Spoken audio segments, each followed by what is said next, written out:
जी, good afternoon जी। आप में से कोई मुझे बताएगा कि हम कहाँ तक पहुंचे हैं?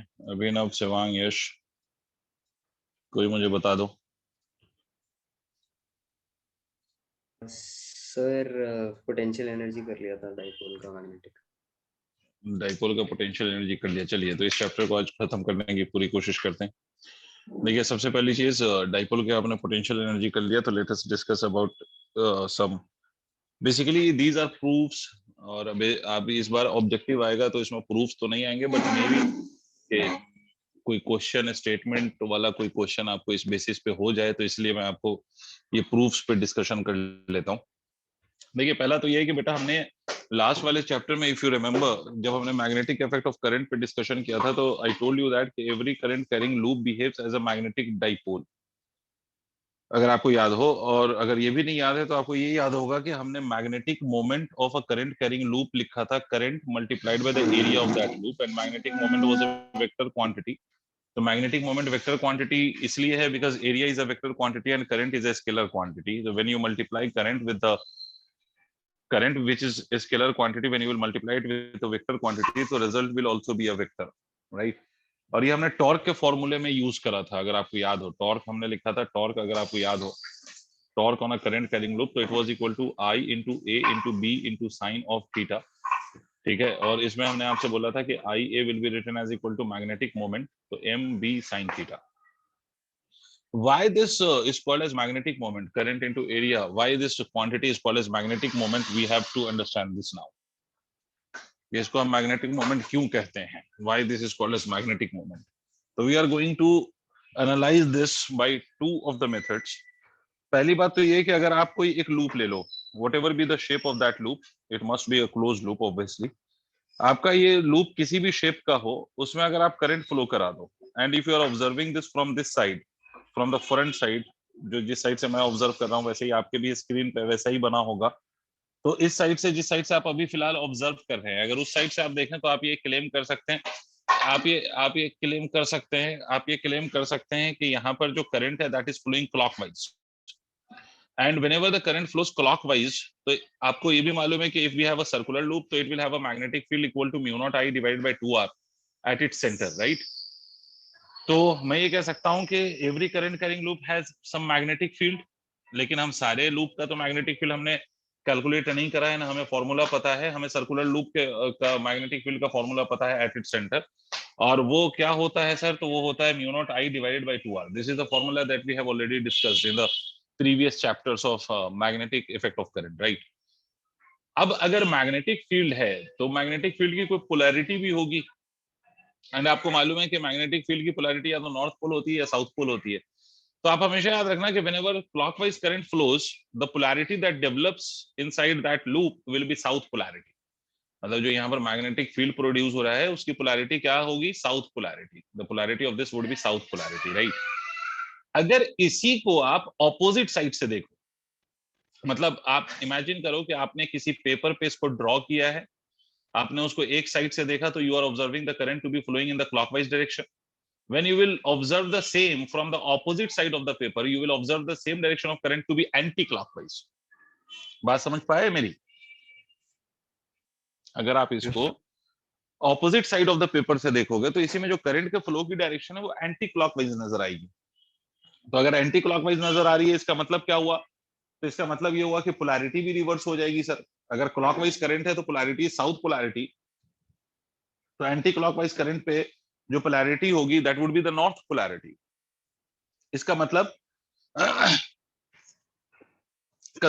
इसका मतलब हम ये कह सकते हैं कि the same coil is having two polarities as viewed from two opposite sides.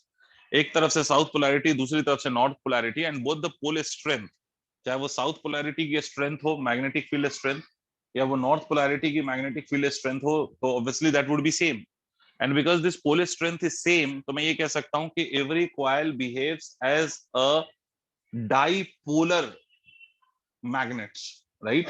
क्यों सर? क्योंकि अगर आप एक तरफ से देख रहे हो तो साउथ पोलैरिटी है, दूसरी तरफ से देख रहे हो नॉर्थ पोलैरिटी, और दोनों पोल की स्ट्रेंथ सेम है, तो ये डाइपोलर है, जिसमें दो पोल्स हैं of equal strength but opposite property.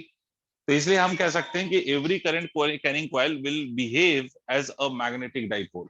ये तो एक लॉजिकल एक्सप्लेनेशन है कि हम ये कह सकते हैं कि किसी भी करंट कैरिंग कॉइल को अगर हम ऑब्जर्व करें फ्रॉम टू ऑपोजिट साइड्स, तो उसकी जो पोल स्ट्रेंथ है वो भी आपको दो अलग अलग पोल स्ट्रेंथ आपको ऑब्जर्व होगी। तो हर आप कॉइल को कह सकते हैं कि every coil has two magnetic poles as viewed from two opposite sides.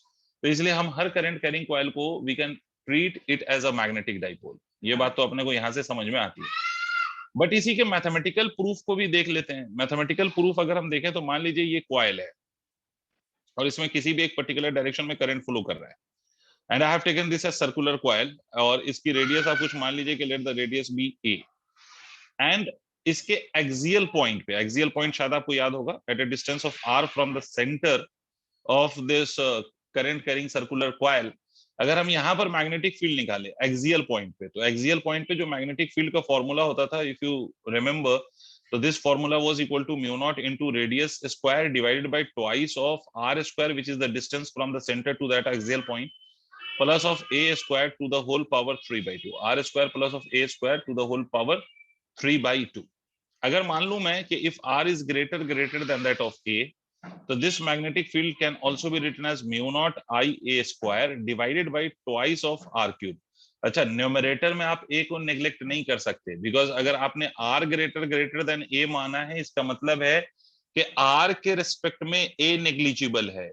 इसका दूसरा मतलब कि with respect to r you can neglect a, but a itself is not negligible, right? a has some its dimension जिसको हम neglect कर सकते हैं r के रिस्पेक्ट में, तो इसलिए हमने ऐसे लिखा।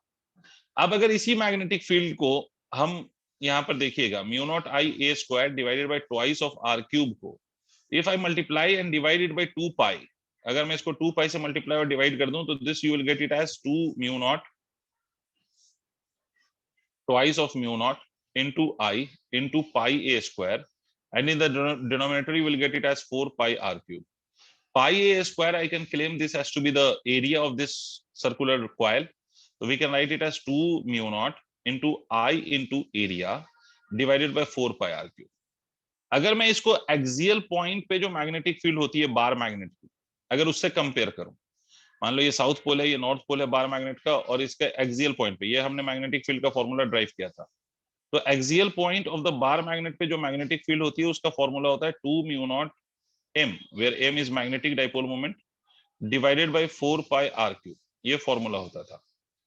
इस रिजल्ट को और इस रिजल्ट को अगर आप कंपेयर करो आप दोनों को, तो ये दोनों रिजल्ट आपको कंपेरेबल हैं। 2 mu not is being compared with 2 mu not, 4 pi r cube is comparable with 4 pi r cube, small r cube लिख लो चाहे हो तो, 4 pi r cube, where r is this distance, centre से जो distance लिया है आपने। इसका मतलब कि ये एक्सियल पॉइंट पे मैग्नेटिक फील्ड के फॉर्मूले में जो m है और ये जो सर्कुलर कॉइल के मैग्नेटिक फील्ड के फॉर्मूले में आई ए है, they must also be comparable. तो from this comparison I can claim that कि m is nothing but equal to I A.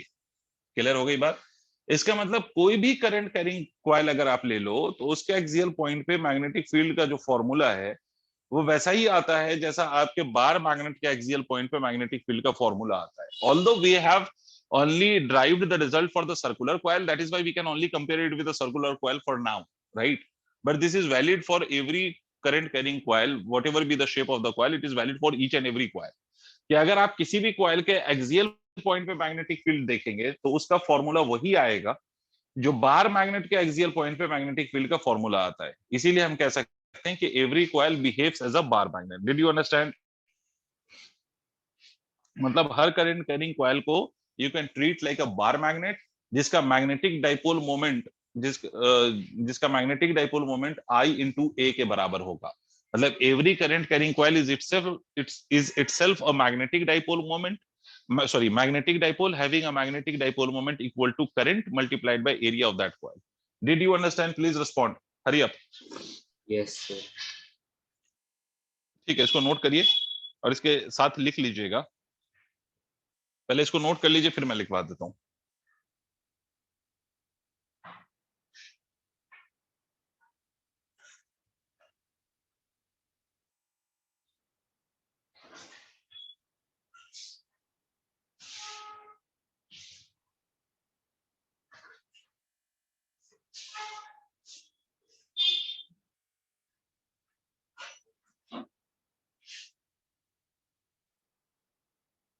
Okay, Khaspel. Let others also note. Done. हो गया?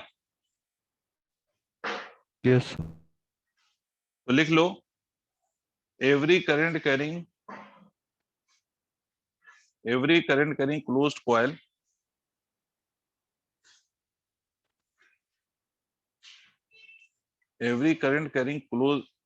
closed loop या coil जो भी लिख लो, every current carrying closed loop or coil behaves as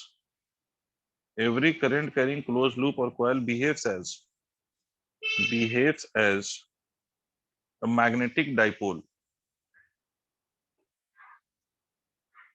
behaves as a magnetic dipole whose dipole moment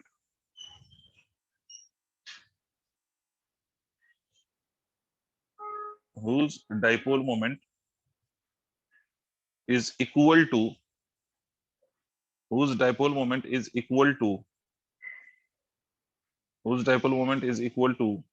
current times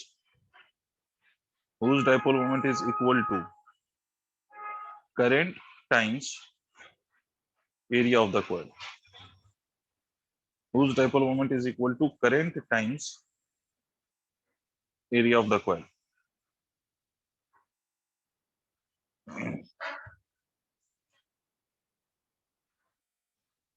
लिख लिया बेटे? whose dipole moment will be equal to the current times the area of the coil.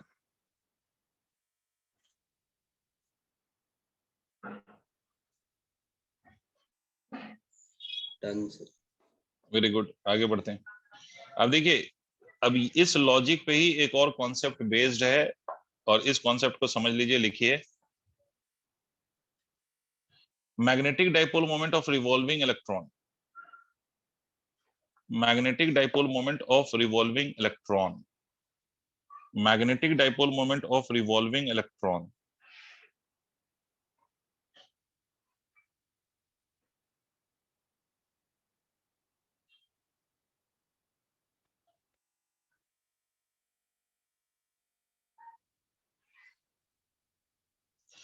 अब देखिए, आप लोगों ने chemistry में atomic structure पढ़ा होगा, राइट? एटॉमिक स्ट्रक्चर में आपने पढ़ा होगा क्वांटम नंबर्स, और उसमें आपने कुछ क्वांटम नंबर्स पढ़े होंगे, जैसे principal quantum number, azimuthal quantum number, magnetic quantum number, spin quantum number. ये 4 क्वांटम नंबर्स आप लोगों ने पढ़े होंगे जहां तक मुझे पता है। अब इसमें जो आप मैग्नेटिक क्वांटम नंबर पढ़ते थे इलेक्ट्रॉन्स का, वो क्यों पढ़ते थे, उसी रीजन को अब आपको समझ में आएगा। आपने पढ़ा है ना, magnetic quantum number of electron in different orbit electron will have different magnetic quantum number. ठीक है, वो क्यों पढ़ा था, will discuss that reason here now. ठीक है, एक तो स्पिन क्वांटम नंबर होता है जो आपको मालूम है कि हाफ स्पिन प्लस 1/2 या -1/2 होता है स्पिन। ठीक है, एक तो आपको मालूम है प्रिंसिपल क्वांटम नंबर, दूसरा आपको मालूम है एजीमुथल, और एक होता है मैग्नेटिक क्वांटम नंबर। देखो, अगर आप कोई भी इलेक्ट्रॉन कंसीडर कर लें which is revolving in an orbit of an atom, किसी भी ऑर्बिट में ये इलेक्ट्रॉन रिवॉल्व कर रहा है, तो ये इलेक्ट्रॉन जब रिवॉल्व करेगा, मान लो ये इलेक्ट्रॉन रिवॉल्व कर रहा है in a particular orbit with some velocity, let the velocity of that electron in that particular orbit, let that be v, and the radius of this orbit, इस orbit का जो radius है वो मान लेते हैं आपके, the radius of this orbit is equal to r, this is the radius of this orbit जिसमें इलेक्ट्रॉन रिवॉल्व कर रहा है, मान लेते हैं। तो आपको ये मालूम है कि जब इलेक्ट्रॉन रिवॉल्व करेगा तो किसी भी पर्टिकुलर ऑर्बिट में उसकी स्पीड हमेशा फिक्स्ड रहती है, वेलोसिटी चेंज हो रही होती है, मतलब direction of the v will change but the magnitude of v will remain same in a particular orbit. हाँ, अगर ऑर्बिट दूसरा हो जाए तो वेलोसिटी बदल जाएगी, but as long as the orbit is same, v will also remain same, right? But yes, direction तो change होती है because it is going on the circular path and we consider the orbit to be circular. तो अब बेटा जब इसमें ये घूमेगा तो every time it starts its motion from a given point, it will return to the same point after a particular interval of time. हर बार जो है वो घूम के वहीं पहुंचेगा, and every time it will take the same time to reach to the same point, and that time will be considered as a time period. तो हर बार इस electron को घूम के यहीं से यहीं पहुंचने में कितना टाइम लगेगा, that I can write it as 2 pi r which is the distance traveled by the electron. Electron कहीं से भी स्टार्ट करे, वहीं पर पहुंचने के लिए जो डिस्टेंस ट्रैवल करेगा that will obviously be 2 pi r divided by the velocity which is v. ठीक है, तो आपको मालूम है कि ये अगर मैं अज्यूम कर लूं एक इलेक्ट्रॉन घूम रहा है, तो मैं ये कह सकता हूं कि because electron is a charged particle, तो मैं ये कह सकता हूं कि ये चार्ज पार्टिकल एक टाइम पीरियड में इतना डिस्टेंस घूम के वहीं पहुंच रहा है। तो ये जो फ्लो हो रहा है चार्ज का इन फॉर्म ऑफ इलेक्ट्रॉन, तो मैं ये कह सकता हूं कि भाई rate of flow of charge, ठीक है, from this given point to back to this point will produce a current. सोच के देखो, बिकॉज चार्ज फ्लो कर रहा है और rate of flow of charge को ही तो हम करंट कहते हैं। तो इसका मतलब है चार्ज फ्लो करने का दूसरा मतलब है कि करंट फ्लो कर रहा है, और वो करंट कितना होगा, तो वो करंट कितना होगा, charge of this electron divided by the time taken by the electron to reach to the same point, which will be equal to 2 pi r divided by v. ये 2 pi r divided by v लिखेंगे आप। इसका मतलब due to the motion of the electron every orbit will have current and that current will be written as equal to ev divided by 2 pi r। ठीक है, where obviously v will be different in different orbits, तो current produced in different orbits will obviously be different, right? ठीक है, तो I is equal to ev upon 2 pi r। तो इसका मतलब है कि मैं ये कह सकता हूं कि अगर इलेक्ट्रॉन ऐसे जा रहा है तो due to the motion of this electron current will flow in the opposite sense of the motion of the electron. भाई अगर इलेक्ट्रॉन एंटी क्लॉकवाइज डायरेक्शन में मूव कर रहा है तो current will flow in the clockwise direction obviously, और उस current की वैल्यू कितनी होगी, तो the current value of that current would be equal to e v divided by 2 pi r. अब एक बात तो क्लियर है कि on the basis of this current मैं इस ऑर्बिट को I can treat this orbit as a current carrying loop, I can treat this orbit as a current carrying circular loop, right? तो अगर ये करंट कैरिंग सर्कुलर लूप है तो इसका मतलब है सर कि इसमें मैग्नेटिक फील्ड भी प्रोड्यूस हुई होगी। इसका मतलब है कि इस सर्कुलर लूप को I can treat this loop as a magnetic dipole, because आपको अभी मैंने बताया कि हर current carrying loop can be considered as a magnetic dipole whose magnetic dipole moment will be equal to current multiplied by the area of that loop. तो इसका मतलब है due to the motion of this electron every orbit behaves as a magnetic dipole, और उसका magnetic dipole moment कितना होगा, so magnetic dipole moment of this will be equal to I into A. This means that we can write it as EV divided by 2 pi r multiplied by area, which will be equal to pi r square. Am I correct? This pi and this pi goes, this r and this r goes. So magnetic dipole moment will be equal to EV r divided by 2. Tell me yes or no. Yes. इसका मतलब every orbit in which the electron revolves has some magnetic dipole. ठीक है, and the magnetic dipole moment of that orbit is given as EVR upon 2. ये बात तो समझ में आ गई, ठीक है? इसका मतलब इलेक्ट्रॉन के रिवॉल्व करने से ऑर्बिट में एक मैग्नेटिक डाइपोल मोमेंट एग्जिस्ट करता है और उसकी वैल्यू EVR upon 2 होती है। अच्छा, दूसरी बात, एक बात ये भी आपको याद होगी from the class 11th from the chapter of rotational mechanics, और you can call that chapter as rotational dynamics और रिजिड बॉडी डायनेमिक्स, जो भी कह लो।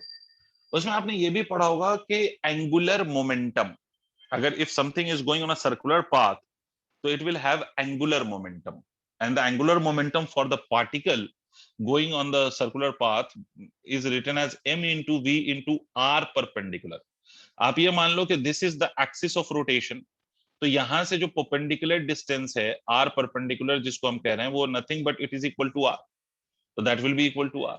ठीक है, angular momentum of a particle going on a circular path। ठीक है, अच्छा, एंगुलर मोमेंटम की डायरेक्शन कैसे हम देख सकते हैं, तो जो वेलोसिटी की डायरेक्शन है, in that direction you curl the fingers of your right hand.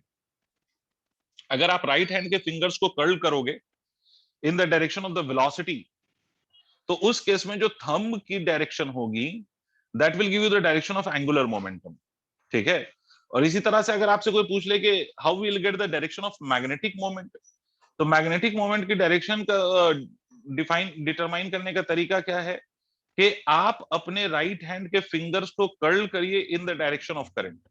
अगर आप करंट की डायरेक्शन में अपने राइट हैंड के फिंगर्स को कर्ल करेंगे तो उस केस में जो आपके थंब की डायरेक्शन होगी वही आपके मैग्नेटिक मोमेंट की डायरेक्शन बताएगी। फिर से मैं रिपीट कर रहा हूं, मैग्नेटिक मोमेंट की डायरेक्शन के लिए आप अपने राइट हैंड के फिंगर्स को कर्ल करो in the direction of current, तो thumb will give you the direction of magnetic moment.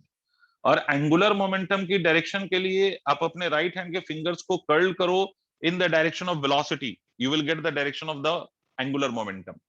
Undoubtedly, कास्पेल, if you observe this, can you tell me कि magnetic moment and angular momentum की direction same होगी या opposite होगी इस situation में? Opposite, because current की direction is in the clockwise direction. तो आप अपने राइट हैंड के फिंगर्स को क्लॉकवाइज कर्ल करो तो thumb will be pointing into the screen, and velocity की डायरेक्शन इज एंटी क्लॉकवाइज। तो अगर आप अपने फिंगर्स को कर्ल करो in the anti clockwise direction तो your thumb will be pointing out of the screen. तो both are in the opposite direction, right? अच्छा, चलो इन दोनों को आपस में डिवाइड करते हैं, ये एंगुलर मोमेंटम और ये जो मैग्नेटिक मोमेंट है, let me divide these two. तो अगर मैं इन दोनों को डिवाइड कर दूं m by l, तो this will be equal to EVR divided by twice of MVR। VR and VR will cancel out, तो मैं ऐसे भी लिख सकता हूं m is equal to E divided by 2m into L, where L will be the angular momentum। अगर इसी को मैं वेक्टर फॉर्म में लिखूं तो मैं ये भी कह सकता हूं magnetic moment will be equal to minus of E by 2m multiplied by L, where L is angular momentum। Minus क्यों लगाया? Because the direction of the magnetic moment and the angular momentum of this revolving electron are opposite to each other, that is why there is a minus sign। Minus sign सिर्फ ये indicate कर रहा है कि भाई दोनों की direction opposite है। आई होप आपको मेरी बात समझ में आ गई होगी, तो प्लीज यहां तक नोट करें आप।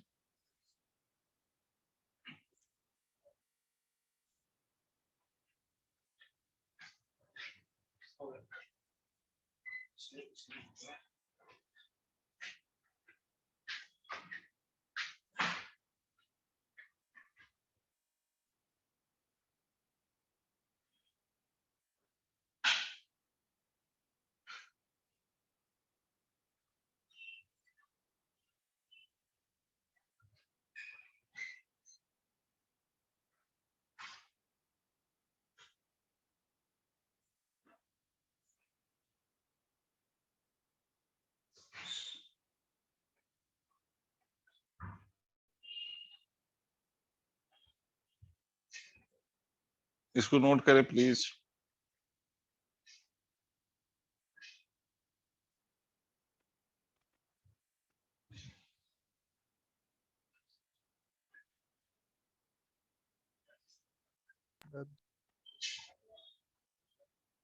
हो गया? अब देखिए, आपको एक बात और पता होगी, Bohr's quantization, out of all permissible orbit electron can only revolve in those orbit in which its angular momentum is. कभी पढ़ा है आप लोगों ने? मतलब जितने भी परमिसिबल ऑर्बिट हैं उन सब में इलेक्ट्रॉन अवेलेबल नहीं होते हैं। इलेक्ट्रॉन सिर्फ उसी ऑर्बिट्स में हो सकते हैं जिसमें उसका angular momentum is quantized। And what is that condition? Can anybody tell me what is that quantization condition for angular momentum of the electron or orbit? Sir, integral multiple of h by 4 pi। h upon 4 pi। तो मतलब ये भी कह सकते हैं आप magnetic moment of electron can be written as equal to E by 2m multiplied by nh upon 4 pi, where n will be obviously principal quantum number। इसका मतलब है कि किसी भी इलेक्ट्रॉन का if you want to find out the magnetic moment in a given orbit, तो ये n की वैल्यू को आप चेंज करते जाइए, उसमें आपको मैग्नेटिक मोमेंट मिलता जाएगा। मतलब n starts from where? n starts from k shell l shell, तो 1 2 3 and so on, principal quantum number जो आपका होता है। तो इन द फर्स्ट ऑर्बिट आपको एंगुलर मोमेंटम पता चल गया, n की वैल्यू 1 रख के। सेकंड ऑर्बिट में you will get the angular momentum by just replacing 1 by 2 and so on. ठीक है? अब देखो, इसी का एक ब्रॉडर स्पेक्ट्रम में आपको समझाता हूं। इस वाली कंडीशन में या इस वाली स्टोरी में मैंने आपको ये बताया कि भाई electron, if electron revolves in an orbit, तो it every orbit will have a magnetic moment, and that magnetic moment will be given by current multiplied by area। So due to the revolution of the electron in an orbit has some magnetic moment, right? And that is why we are having a magnetic quantum number। ठीक है? लेकिन ये सिर्फ electron का case नहीं है बेटा, इसका अगर थोड़ा सा ब्रॉडर स्पेक्ट्रम समझें तो सिर्फ this doesn't only happens with the electron, other than electron. अगर मान लो कि कोई भी आपकी कोई बॉडी है, and if that body is charge and it rotates about a particular axis, मतलब अगर कोई चार्ज्ड बॉडी है और वो चार्ज बॉडी अगर रोटेट कर रही हो किसी पर्टिकुलर एक्सिस ऑफ रोटेशन के अबाउट, तो that charge body will also have magnetic moment, and that magnetic moment will also be given by, यहां पर E लिखा था, तो फॉर अ चार्ज बॉडी अगर चार्ज कुछ भी है Q, तो चार्ज लिखेंगे हम Q डिवाइडेड बाय 2m। ठीक है? देखो क्या मतलब, देखो for a charged body, for a charged body rotating about an axis of rotation. तो उस केस में अगर आप उस चार्ज बॉडी का अगर आप मैग्नेटिक मोमेंट लिखेंगे तो व्हाट विल यू राइट?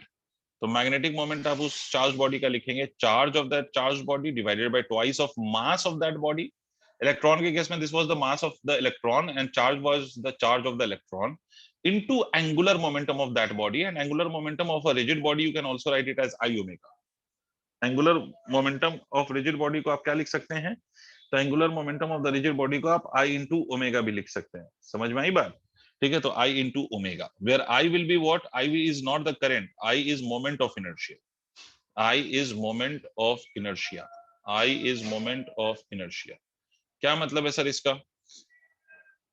तो देखो, जैसे फॉर एग्जांपल अगर मान लीजिए कि if you have a ring and this ring is charged, ये चार्ज्ड रिंग है, रिंग चार्ज्ड है, and this has some radius, ये चार्ज रिंग है Q, इसका चार्ज है, इसका रेडियस कुछ मान लीजिए कि R है, and this ring is made to rotate about its axis passing through the centre of the ring with an angular velocity of omega.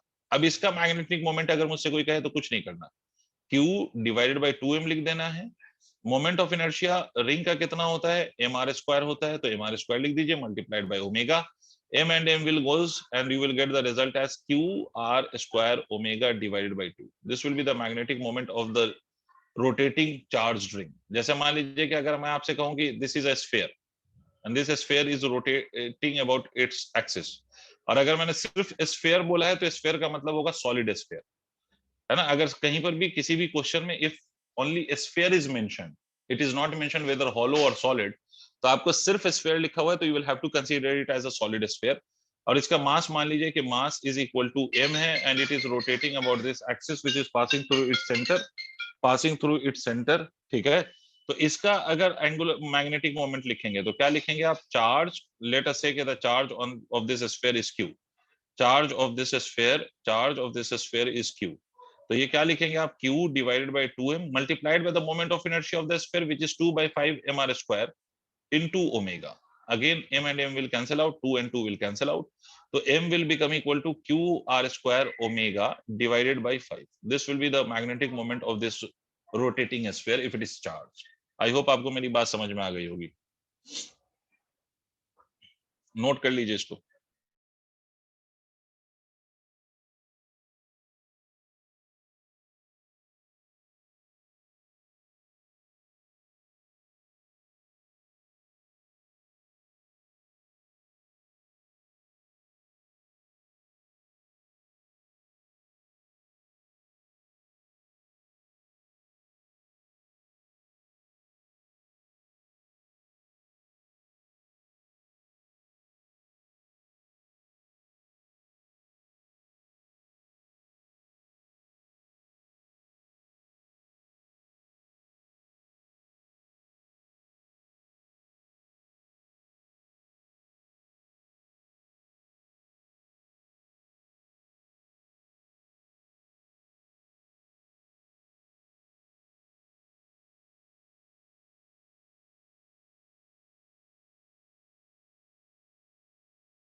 भाई सबने नोट कर लिया?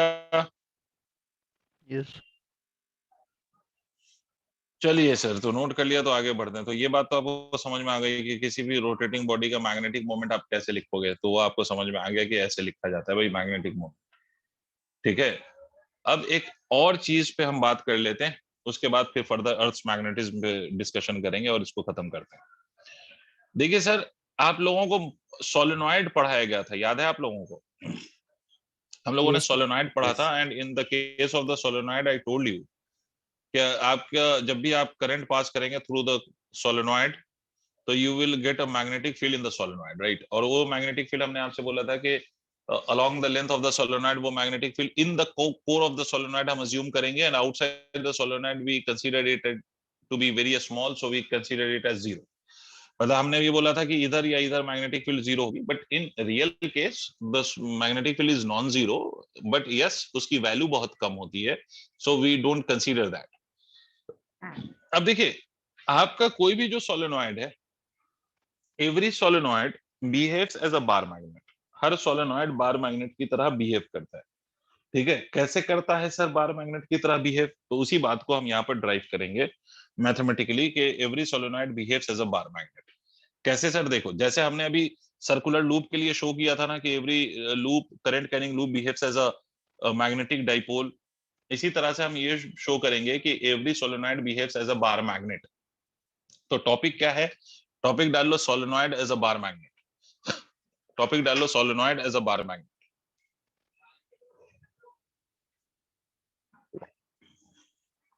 अब देखो सोलेनॉइड में I will not draw the turns of the solenoid, rather I will show you the solenoid just as a cylinder, क्योंकि solenoid को अगर आप रियली में देखोगे तो it looks like a cylinder only, because उसके जो सारे टर्न्स होते हैं वो बहुत क्लोज होते हैं, तो उसको अगर आप देखेंगे तो वो सिलेंडर ही जैसा दिखेगा।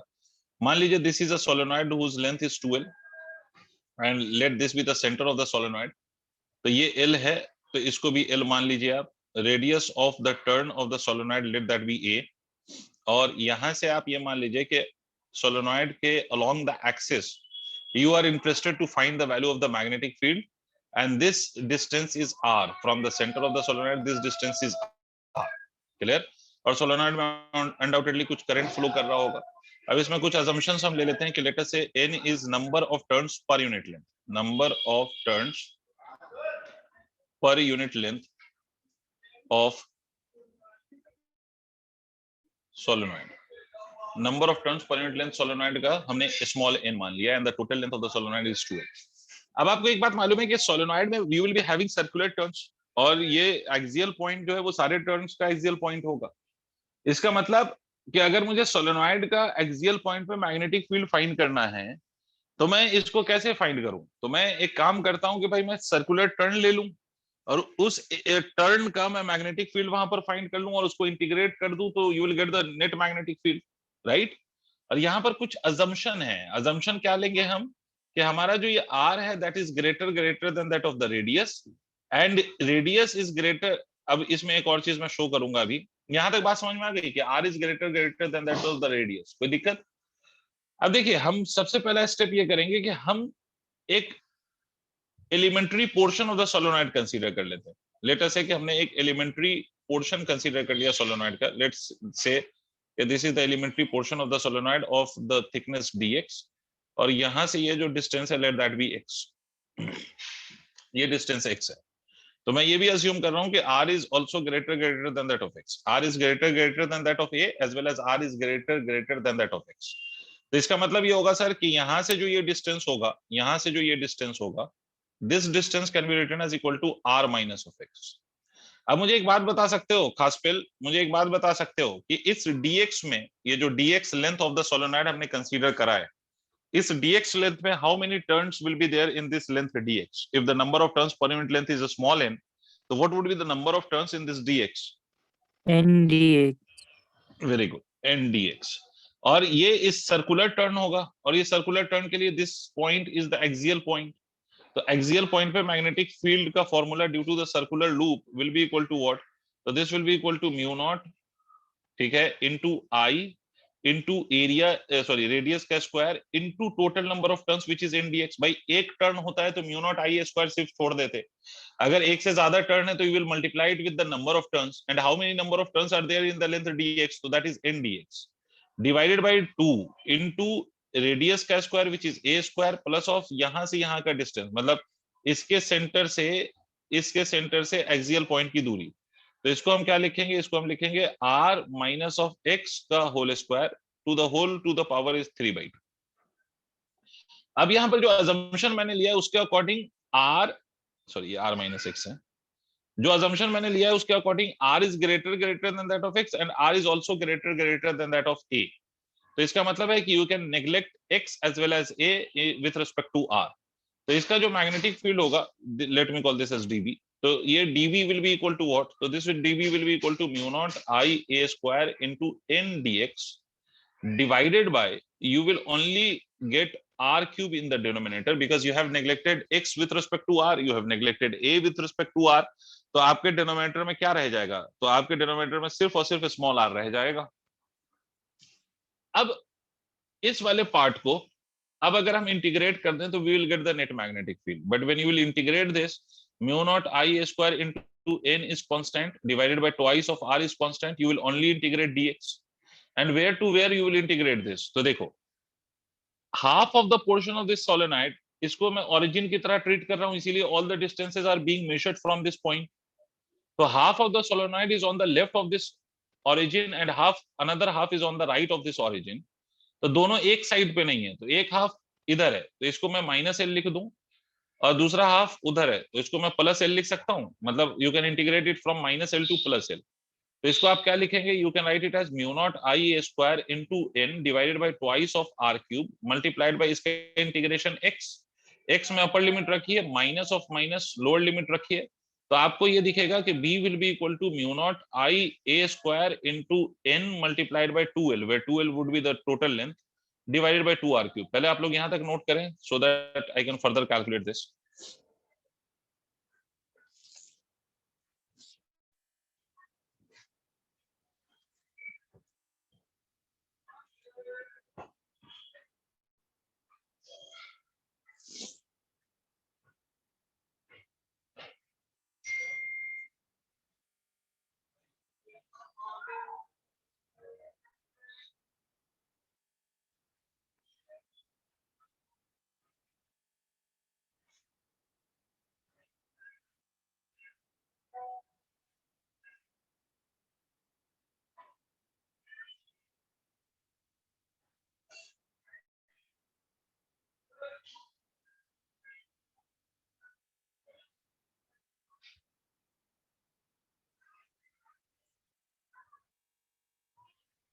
Done, sir.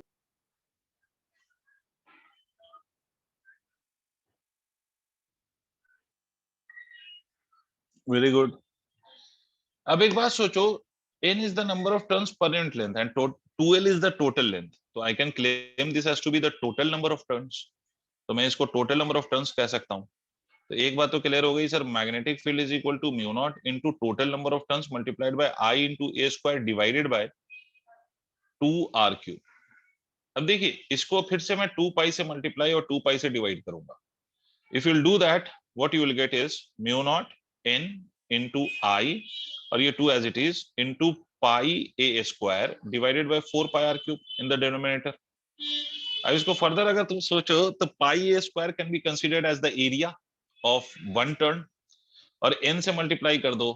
अच्छा, ये एरिया ऑफ वन टर्न है, और उसको आप करंट से मल्टीप्लाई कर दो तो magnetic moment of one turn आ जाएगा. यहां पर देखो, ये I इंटू एरिया बन जाएगा, तो this will become the magnetic moment of one turn. और इसको n से मल्टीप्लाई कर दो, where n is the total number of turns, तो this will become the net magnetic moment. मतलब आप यहाँ पर n into I into pi a square को क्या कह सकते हो? Net magnetic moment of the solenoid. तो इसका मतलब है मैग्नेटिक फील्ड को ऐसे लिख सकते हो, twice of mu naught into m divided by कितना? 4 पाई r क्यूब, राइट? तो this is the magnetic field eight the axial point of the solenoid with these assumptions. और आप याद करो कि बार मैग्नेट अगर हम ले लें, बार मैग्नेट, तो बार मैग्नेट के ये नॉर्थ और ये साउथ, तो बार मैग्नेट से यहाँ से r डिस्टेंस पर, मतलब उसके एक्सियल पॉइंट पर r डिस्टेंस पर आपका जो मैग्नेटिक फील्ड का फॉर्मूला होता है वो भी वही होता है जो यहाँ पर सोलेनॉइड के लिए आया है. वो भी होता है 2 mu not m divided by 4 pi r cube, provided your r is greater than that of l of the magnet. ये l है, ये l है अगर, ठीक है, और यहाँ पर भी वही हुआ है. क्लियर? तो इसका मतलब है कि we are getting the same magnetic field का formula at the axial point of the solenoid as we get for the bar magnet. So because we are getting the same value of the magnetic field at the axial point of the solenoid as we get for the bar magnet, इसका मतलब कि here the solenoid is behaving like a bar magnet. समझ में आई बात? Because the magnetic field at axial point of solenoid is same as the magnetic field at axial point of bar magnet, so we can claim that a solenoid behaves as a bar magnet. Did you understand? If you have understood, so please note it.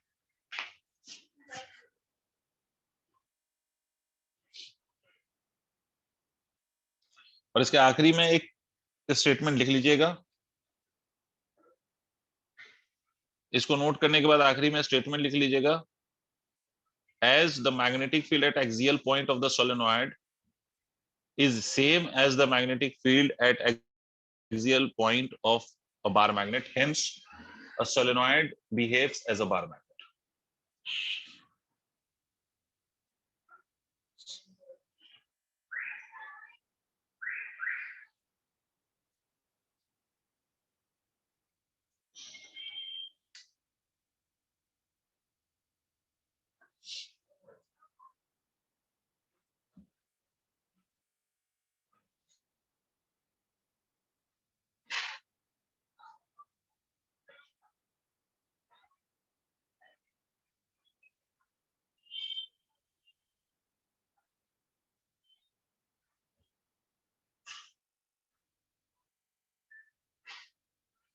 Okay, so chalo, so these were some proofs kind of things which we have just done. Now we are going to discuss the last topic of this chapter, which is Earth's magnetism, which is more of theoretical concepts. There is no as such the mathematical equations involved in these. बस याद रखनी है कुछ चीजों को आपको, और जो चीजें याद रखेंगे उसी पे बेस्ड आपको ऑब्जेक्टिव क्वेश्चंस मिल जाएंगे. तो देखिए, earth's magnetism and whatever we are studying in this chapter is just for JEE Mains. It is not for JEE advance first of all, and the second, it is for 12th. Yes, it is for 12th. It is in the 12th syllabus, but it is not in the JEE advanced syllabus. तो earth's magnetism, अर्थ के अगर magnetism की हम बात करें, अर्थ के magnetism की, तो देखो बेटा, ये सबको मालूम है कि earth has its magnetic field. Earth की अपनी एक मैग्नेटिक फील्ड होती है. इसीलिए wherever you place a magnet, या अगर आपने देखा होगा मैग्नेटिक कंपास जिसमें एक मैग्नेटिक निडल लगी हुई होती है, so when you keep that magnetic needle at some place, so it always tends to align itself in the direction of geographical north and geographical south. ठीक है, उसने आपने देखा होगा ना कि ज्योग्राफिकल एक्सिस के अलोंग अपने आप को अलाइन करता है नॉर्थ और साउथ की डायरेक्शन में. तो वो अलाइन इसीलिए कर पा रहा है because there is magnetic field. अगर वो मैग्नेटिक फील्ड नहीं होती तो वो अपने आप को अलाइन क्यों करता है? जैसे आप रख देते वैसे ही रखा रहेगा. जैसे फॉर एग्जांपल आप एक वाटर का बॉटल ले लें और उसको रख दें कहीं पर भी, जिस ओरिएंटेशन में उसको रखेंगे उसी ओरिएंटेशन में वो रखा रहेगा, unless and until you apply some external force on it to change its orientation. तो अगर आपने कहीं पर मैग्नेटिक सस्पेंड कर दिया है, लटका दिया है, या मैग्नेटिक निडल लटका दी है, तो वो वहीं का वहीं रुका रहना चाहिए था. वो उस जिस ओरिएंटेशन में आपने उसको लटकाया उसका ओरिएंटेशन वही रहना चाहिए था. बट ऐसा होता नहीं है. आप ऑब्जर्व करेंगे कि एवरी सस्पेंडेड मैग्नेट और magnetic needle always tends to align its direction such that कि उसका जो नॉर्थ है वो ज्योग्राफिकल नॉर्थ की डायरेक्शन में अलाइन हो जाए, और जो ज्योग्राफिकल साउथ है, जो उसका मैग्नेट का सस्पेंडेड मैग्नेट का साउथ पोल है, वो ज्योग्राफिकल साउथ पोल की डायरेक्शन में अलाइन हो जाए. तो ये तो तभी पॉसिबल हो सकता है सर, जब उस निडल पे कोई फोर्स लग रहा हो to align its direction in the geographical north and geographical south. वरना अगर कोई फोर्स नहीं है तो कोई भी सस्पेंडेड चीज अपने उसी ओरिएंटेशन में रहेगी. अगर वो ओरिएंटेशन चेंज कर रही है इसका मतलब उस पर कोई फोर्स है, और हम जानते हैं कि किसी मैग्नेट पे कौन फोर्स लगा सकता है. If there is no seen hands acting on that magnet और फिर भी फोर्स लग रहा है, इसका मतलब है कि there must be magnetic field which is exerting force on that suspended needle और on suspended bar magnet. Did you understand the logic? Yes, तो इसका sir. मतलब है कि अर्थ की मैग्नेटिक फील्ड है. अब इसके डिफरेंट थ्योरी है. आप इसमें दो थ्योरी जनरली हम बोलते हैं अर्थ के मैग्नेटिक फील्ड का कॉज हम दो थ्योरी से एक्सप्लेन करते हैं. या एक तो थ्योरी ये कहती है कि this magnetic field exists due to the huge bar magnet inside the core of the earth. मतलब अर्थ के कोर में एक बहुत बड़ा बार मैग्नेट है, and due to this placement of the bar magnet, natural bar magnet, ठीक है, there is a magnetic field on the earth surface. तो ये भी एक थ्योरी है. दूसरी थ्योरी ये कहती है, जो ज्यादा एप्ट लगती है, जो ज्यादा अच्छी थ्योरी लगती है, वो ये है कि because inside the earth we have different elements, different metals, ठीक है, and all of those metals और these elements are in the core of the earth in molten state. So when the earth rotates, the ions of those elements or the metals, they also rotate, and because of their rotation with the earth, they produces current, ठीक है, and due to this current there will be the magnetic moment. जैसे electron के revolve करने पर आपको मालूम है कि मैग्नेटिक मोमेंट होता है ऑर्बिट में, वैसे ही अगर कोई आयन का मतलब है चार्ज पार्टिकल, तो if it will rotate on the circular path और विद द अर्थ, तो that will also produce current. और उस करंट के फ्लो करने से मैग्नेटिक मोमेंट होगा, और मैग्नेटिक मोमेंट होगा तो there will be the magnetic field. तो चाहे कोई सा भी रीजन हो, आइदर कोई bar magnet is the reason for the earth's magnetic field, और the motion of these ions with the earth is the reason for the earth's magnetic field, reason चाहे जो भी हो, एक चीज जो है वो 100% श्योर है कि अर्थ की अपनी मैग्नेटिक फील्ड है। सीधी बात है कि earth has its magnetic field, right? Earth की अपनी मैग्नेटिक फील्ड है, कोई दिक्कत इस बात में है ना? अब लेकिन एक बात याद रखिएगा कि अर्थ की जो मैग्नेटिक फील्ड है किसी भी प्लेस पर, मतलब अगर मान लो कि अर्थ की ज्योग्राफिकल एक्सिस है, ज्योग्राफिकल एक्सिस का मतलब होता है, अर्थ की ज्योग्राफिकल एक्सिस का मतलब geographical north and geographical south वाली axis, this is earth geographical axis.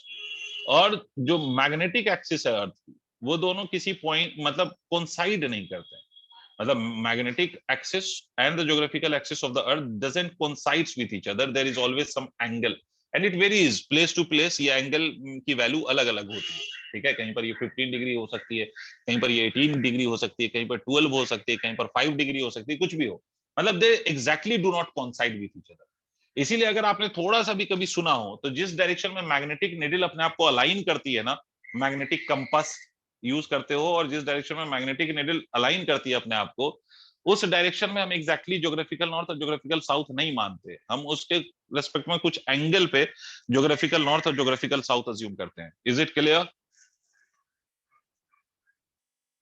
Yes, sir. समझ रहे हो? अब मेरी बात सुनना, आपने अगर ये मैग्नेटिक निडल सस्पेंड किया, मान लीजिए this is a magnetic needle which you have suspended at some point, और थोड़ी देर के लिए आप ये इमेजिन करना कि ये इसका नॉर्थ पोल है और ये इसका साउथ पोल है, और ये ज्योग्राफिकल नॉर्थ है और ये ज्योग्राफिकल साउथ है, ठीक है? तो magnet, suspended magnet tends to align itself in the direction of geographical north and geographical south. तो ये तो तभी पॉसिबल हो सकता है कि जो अर्थ की मैग्नेटिक फील्ड का नॉर्थ पोल है और जो अर्थ की मैग्नेटिक फील्ड का साउथ पोल है, मान लो ये अर्थ के अंदर का बार मैग्नेट है, मान लो, तो ये अर्थ के अंदर का जो बार मैग्नेट है उसका साउथ, अर्थ के बार मैग्नेट का साउथ, अर्थ की बार मैग्नेट का साउथ, और अर्थ के बार मैग्नेट का नॉर्थ, अर्थ के बार मैग्नेट का नॉर्थ, ज्योग्राफिकल साउथ और ज्योग्राफिकल नॉर्थ के ऑपोजिट सेंस में होगा, तभी तो ये नॉर्थ और ये साउथ अपने एक दूसरे को अट्रैक्ट करेगा, और तभी तो ये सस्पेंडेड मैग्नेटिक निडल का साउथ और ये अर्थ का बार मैग्नेट का नॉर्थ पोल एक दूसरे को अट्रैक्ट करेगा, and hence it will be able to align itself in this direction. नहीं आई बात समझ में? इसका मतलब है कि जिधर ज्योग्राफिकल नॉर्थ है अर्थ का, उधर अर्थ के मैग्नेट का मैग्नेटिक साउथ है। नहीं आ रहा भाई? Yes, sir. बात सबको समझ में आई? इसी तरह से जिधर ज्योग्राफिकल साउथ है उधर ही से उधर मैग्नेट, अर्थ के मैग्नेट का मैग्नेटिक नॉर्थ है, इस बात को याद रखिएगा। Yes, it is fact that the earth axis, geographical axis and earth's magnetic axis does not coincide exactly, but ये तो मैं ये कह ही सकता हूं कि जिधर अर्थ का नॉर्थ है उस डायरेक्शन में अर्थ के मैग्नेट का नॉर्थ पोल नहीं है, अर्थ के मैग्नेट का साउथ पोल है, तभी तो ये नॉर्थ और ये नॉर्थ और ये साउथ अपने एक दूसरे को अट्रैक्ट कर रहा है। अगर ये ऐसा नहीं होता, ये ऐसा नहीं होता तो फिर ये दोनों अट्रैक्ट कैसे करते, और अट्रैक्ट नहीं करते तो ये रुकता क्यों? क्लियर हो गई बात? यस ठीक है। Yes, दूसरी बात इसमें, अब एक बात याद रखिएगा, एक और छोटी सी बात समझ लीजिए, फिर मैं एक दो डेफिनेशन समझा देता हूं। एक छोटी सी बात यह है कि सर मेरिडियन, देखो ज्योग्राफिकल एक्सिस का मतलब समझ गए कि अर्थ का ज्योग्राफिकल नॉर्थ और ज्योग्राफिकल साउथ को ज्वाइन करने वाली जो लाइन है that is basically called as earth geographical axis, और जो मैग्नेट के, अर्थ के मैग्नेट के नॉर्थ पोल और साउथ पोल को ज्वाइन करने वाली लाइन है वो मैग्नेटिक एक्सिस कहलाएगी। अब यहाँ पर दो चीज हम और डिफाइन करते हैं, magnetic meridian and geographic meridian. मान लो ये ज्योग्राफिक नॉर्थ और ज्योग्राफिक साउथ है, तो a plane which passes through this, a vertical plane which passes through this geographical north and geographical south, this plane will be called as geographic meridian, and similarly a plane which passes through the magnetic north and magnetic south will be considered as magnetic meridian. Did you understand? Meridian मतलब plane, कौन सा plane? Vertical plane. लिख लो, लिख लो, a vertical plane passing through geographical north and geographical south of earth, vertical plane passing through geographical north and geographical south of earth's geographical axis। क्या लिखा? vertical plane passing through geographical north and geographical south pole of Earth's geographic axis is known as geographic meridian.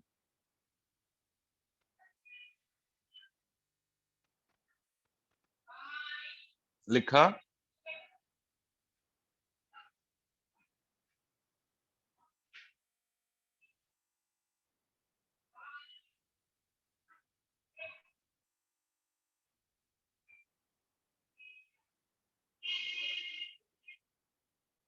इसी में आगे लिख लो a vertical plane passing through a vertical plane passing through a vertical plane passing through magnetic axis of Earth. A vertical plane passing through magnetic axis of Earth is known as magnetic meridian.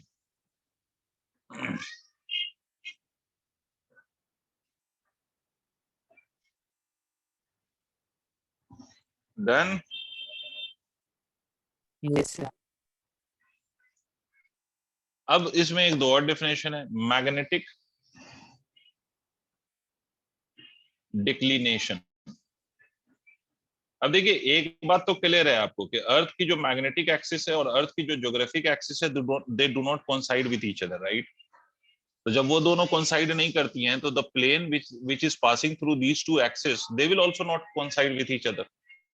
तो अगर मान लो कि ये अर्थ का magnetic meridian है या geographic meridian है और ये अर्थ का ये दूसरा मेरिडियन, देखो मान लेते हैं कि this is the magnetic meridian of earth, नहीं इसको geographic meridian, this is the earth geographic meridian, geographic meridian है ये किसी प्लेस पे, and we have this as your magnetic meridian, earth's magnetic meridian at that place. तो जब axis coincide नहीं कर रही है तो ये प्लेन भी कोइंसाइड नहीं करेंगे, ये बात तो श्योर है। This is your magnetic meridian at that place, magnetic meridian. तो इसका इन दोनों के बीच में कुछ एंगल फॉर्म हो रहा है और यही जो एंगल है, this angle is called as magnetic declination at that place. ठीक है, तो लिख लीजिए मैग्नेटिक डिक्लिनेशन का मतलब क्या है भाई, ज्योग्राफिक मेरिडियन और मैग्नेटिक मेरिडियन के बीच का जो एंगल है that will be simply called as magnetic declination. तो लिख लीजिए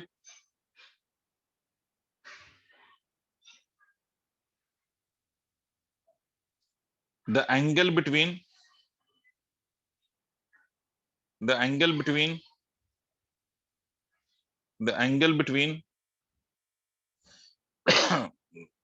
Earth's geographic meridian and magnetic meridian, the angle between Earth's geographic meridian and magnetic meridian at a place, geographic meridian and magnetic meridian at a place is known as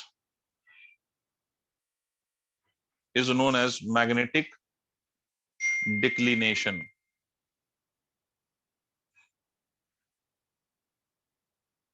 Is known as magnetic declination.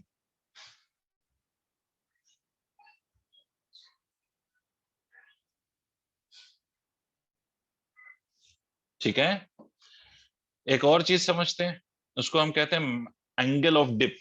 This is called as angle of dip, और इसको दूसरा नाम है magnetic inclination.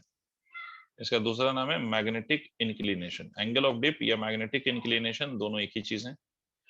अब ये क्या चीज है इसको समझ लेते हैं।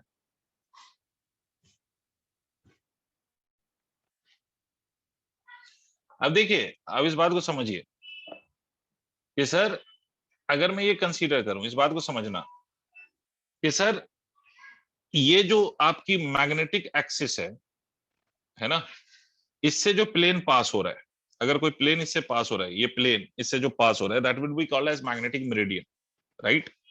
तो मतलब अगर ये एक्सिस ऐसे भी हो तो ये ऐसे प्लेन पास होगा तो मैग्नेटिक मेरिडियन कहलाएगा उस प्लेस पे। ठीक है, अब इस बात को समझिए, मैग्नेटिक मेरिडियन ये है, ये vertical plane is magnetic meridian. अगर आप किसी प्लेस पे if you'll suspend a magnetic needle or a bar magnet, so you will observe that it will tend to align in geographical north and geographical south direction, but it will not remain horizontal। ये horizontal नहीं रहती वहां पर, ये अपने आप को geographical north और ज्योग्राफिकल साउथ की डायरेक्शन में अलाइन जरूर करना चाहती है, but it will not be horizontal. ये अपने आप को थोड़ा सा डिप कर लेगी, ऐसे नहीं रहेगी, ये थोड़ा सा ऐसे हो जाएगी, मतलब हॉरिजॉन्टल के रिस्पेक्ट में थोड़ा सा डिप हो जाएगी ना। डिप डिप समझते हो ना, डिप करना, तो वैसे ये भी डिप हो गई। ठीक है, मतलब अगर आप अर्थ के मैग्नेटिक मेरिडियन को देखें तो उस मैग्नेटिक मेरिडियन के हॉरिजॉन्टल के रिस्पेक्ट में ये कुछ एंगल पे डिप कर गई। नहीं आ रही बात समझ में? आया सर। बात समझ में आ गई? तो इसी एंगल को हम कहते हैं angle of dip. Angle of dip का फिर से मतलब समझेंगे कि भाई अगर ये कोई मैग्नेटिक मेरिडियन है किसी प्लेस पे, we have a magnetic meridian and if you suspend a magnetic needle और some bar magnet at that point, तो you will observe that needle or suspended bar magnet will dip itself। वो horizontal नहीं रहेगा, मतलब ये magnetic meridian के साथ वो हॉरिजॉन्टल नहीं रहेगा, वो अपने आप को डिप कर लेगा, थोड़ा सा ना डिप कर लेगा। ठीक है, ऐसे थोड़ा सा डिप कर लेगा, making some angle with the horizontal direction of magnetic meridian. और यही जो एंगल बनता है किसी भी सस्पेंडेड निडल का, ठीक है, किसी भी सस्पेंडेड निडल का जो एंगल फॉर्म हो रहा है with the horizontal direction of magnetic meridian, that is basically called as angle of dip। तो लिख लो, the angle between the angle between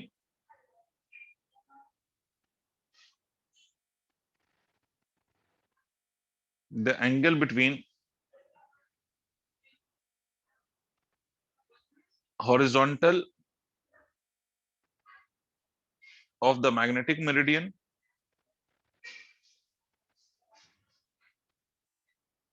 horizontal of the magnetic meridian and the suspended magnet, horizontal of the magnetic meridian and suspended magnet is known as angle of dip, is known as angle of dip, is known as angle of dip। ठीक है, उसी को हम क्या कह देते हैं, angle of dip. लिख लिया? Yes sir. अब इसमें एक बात समझिए कि सर जिस डायरेक्शन में ये निडल ने अपने आप को अलाइन करा है, the direction in which the needle has aligned itself, मतलब डिप हुई है ना, तो ये इसने अपने आप को अलाइन करा है, तो हम वहां पर ये मानते हैं कि इसी डायरेक्शन में अर्थ की नेट मैग्नेटिक फील्ड, अर्थ की जो नेट मैग्नेटिक फील्ड है वो इसी डायरेक्शन में, जिस डायरेक्शन में अर्थ ने ये मैग्नेटिक निडल ने अपने आप को अलाइन किया है। क्लियर है? तो अगर अर्थ की नेट मैग्नेटिक फील्ड इस डायरेक्शन में, इसका मतलब है कि सर अर्थ के हम मैग्नेटिक फील्ड को दो कंपोनेंट में रिजॉल्व कर सकते हैं। अगर अर्थ की मैग्नेटिक फील्ड एग्जैक्टली हॉरिजॉन्टल होती तो ये निडल भी अपने आप को हॉरिजॉन्टल ही अलाइन करता, बट ये अर्थ की मैग्नेटिक फील्ड एग्जैक्टली हॉरिजॉन्टल नहीं है, इसीलिए तो ये डिप हुआ ना। तो ये अब निडल अपने आप को अलाइन करेगा in the direction of earth's net magnetic field. तो अर्थ की जो नेट मैग्नेटिक फील्ड है वो इसी एंगल ऑफ डिप पे मानी जाती है। ठीक है, तो यहां पर ये जो कंपोनेंट आता है इसको हम horizontal component of earth's magnetic field कहते हैं, and this is called as vertical component of earth's magnetic field. Horizontal component of earth's magnetic field को हम कितना लिखते हैं, horizontal component of earth magnetic field को हम लिखते हैं B cos delta. Horizontal component of earth's magnetic field को हम लिखते हैं बी कॉस डेल्टा, और इस vertical component of earth's magnetic field को हम लिखते हैं बी साइन डेल्टा। ये ऐसे। और अर्थ की जो नेट मैग्नेटिक फील्ड होगी, अर्थ की net magnetic field that will be equal to vertical horizontal component का square plus of vertical component का स्क्वायर एट दैट प्लेस। ये होगा अर्थ की net magnetic field at a place. इसमें एक और चीज मैं यहां से कह सकता हूं कि सर अगर ये अर्थ की नेट मैग्नेटिक फील्ड है, ये उसका हॉरिजॉन्टल कंपोनेंट है, ये उसका वर्टिकल कंपोनेंट है, और ये वाला एंगल डेल्टा है, ये वाला एंगल डेल्टा है, ये बी है, ये बी एच है, और ये बी वी है। ठीक है, तो ये वाला जो होगा इसको भी हम बी वी कह सकते हैं। इसका मतलब we can write this tan delta as equal to vertical component divided by the horizontal component लिखा जा सकता है। इसका मतलब delta can be written as equal to tan inverse, इसका मतलब delta is equal to tan inverse vertical component divided by horizontal component. ये ऐसे लिख सकते हैं, इसको नोट कर लीजिए।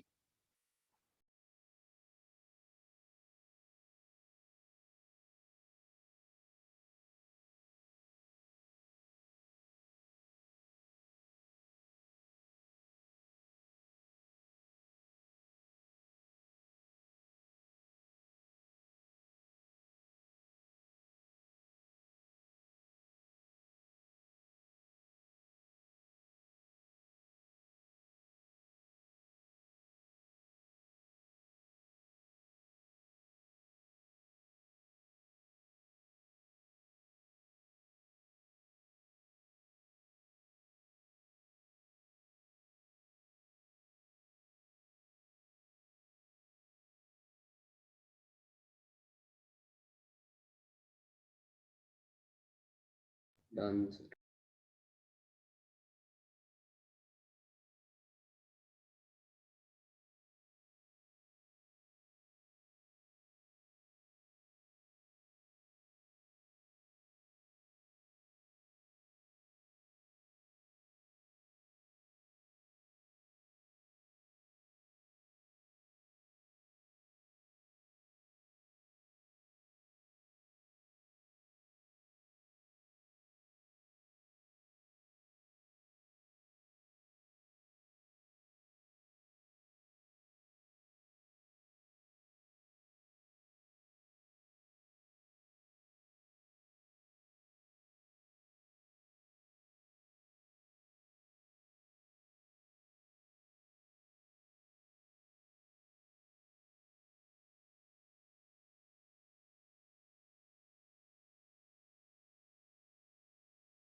बच्चों 1 मिनट आप लोग नोट करिए, मैं बताता हूँ, नोट करिए, 1 मिनट बताता हूँ।